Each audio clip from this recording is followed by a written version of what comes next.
In this video, I'll be ranking every major globally significant Christian denomination, not by how much I agree with their theology, but rather by their positive impact on the world through history and the modern day. The standards are historical contribution, evangelism, and present-day state. Non-denominationalism / Pentecostalism are the fastest growing sects in the world. But those numbers are misleading because most converts don't remain for long. These put too much focus on emotional experience, which is often deceptive. Scripture warns us not to trust our hearts, yet these movements treat emotion as theology. Despite their immense numbers, they have no institutional influence because they don't build or defend institutions. A personal relationship with Christ is enough to save you, but it cannot save a nation. These denominations have no respect for art and surrender the contest of beauty to the secular world. They say such displays are vain. In reality, this is just a cost-saving measure with devastating consequences.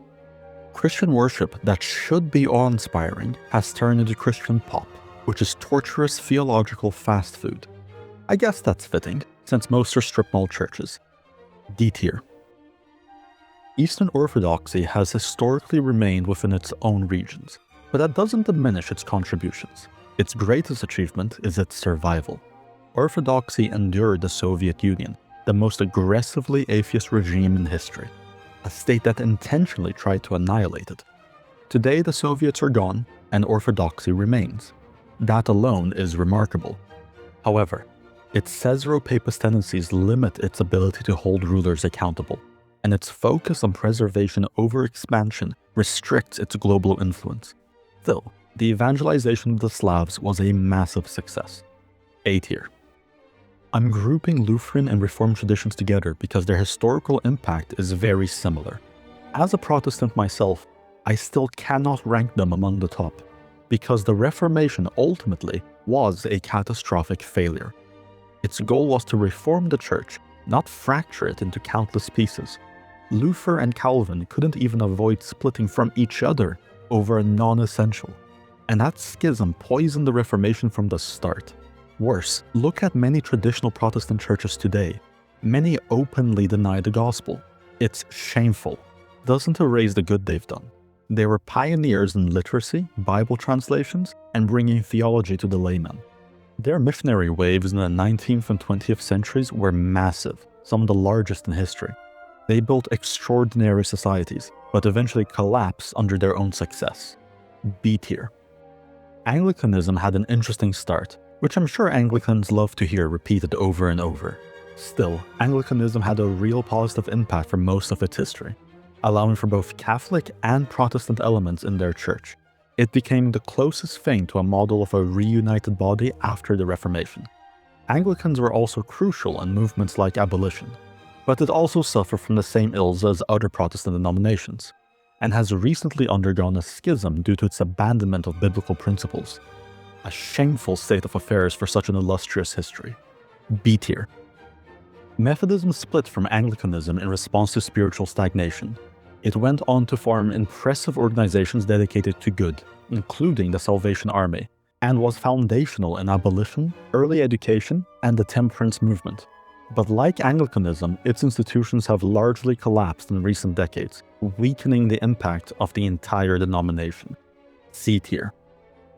Oriental / Coptic Orthodoxy denominations are impressive, as they survived under constant persecution for centuries. But at the same time, this meant they couldn't adequately evangelize or have much global impact. Though let me clarify, this wasn't due to a lack of trying. They also have an unfortunate love for splitting over non-essentials.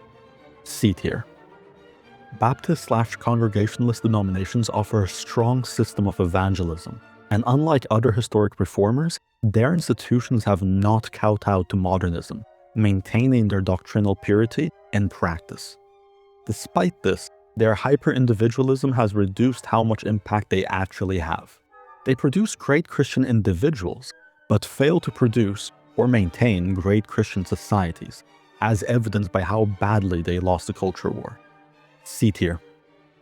Seventh-day Adventists are a small group. They have greater cohesion than non-denominationalism and definitely punch above their weight class when it comes to providing healthcare, education, and mission work. However, the reputational damage they have done to Christianity is severe. Their movement began after a self-proclaimed prophet got Jesus' second coming wrong, publicly. Then, instead of admitting defeat, a second self-proclaimed prophet lawyered the entire interpretation of the previous failure into a comedic unfalsifiable. Since all of this was done in the public sphere, it wrecked Christianity's image for a lot of people. D tier. Despite not being Catholic, I'd be a fool to ignore the obvious. Roman Catholicism has done more good for humanity than any other denomination or institution in history. It created the university and hospital systems, exercised tremendous influence during the medieval period, and overwhelmingly used that influence to hold secular authorities accountable. Its global evangelism, especially in Latin America, Africa, and Asia, is unmatched. Yes, the Catholic Church had dark periods. That's not unique. What is unique is the sheer scale of good it accomplished. Critics of Catholicism's records often fall into hypocrisy, forgetting their own denominations failing in the same way. The only real difference being, Catholics simply had more power, which magnified both the good and the bad. And weakness isn't a virtue. S tier. Anabaptists have gone off to live on their own, doing nothing for the outside world. While I respect individuals in these communities, they deserted the Great Commission and are therefore F tier. And finally, some dishonorable mentions. Mormons, Jehovah's Witnesses, Christian Science, and all the lot of these heretical cults which blaspheme the name of Christ with every word and deed, go into their own unique tier. That concludes this tier list. If there are any other denominations you would have liked to see ranked, please share them in the comments below.